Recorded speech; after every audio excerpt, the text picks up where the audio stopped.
your new fee-less account is ready for its first deposit.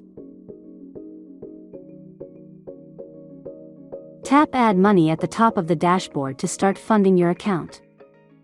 First, enter the amount you want to transfer into your account. Choose one of the account options to link an existing account to your new h.way account.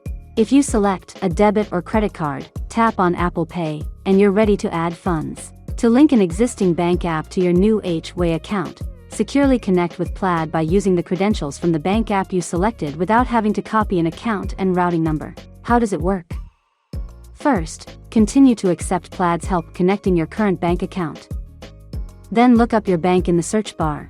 If your bank doesn't appear, your bank might not be a Plaid partner right now.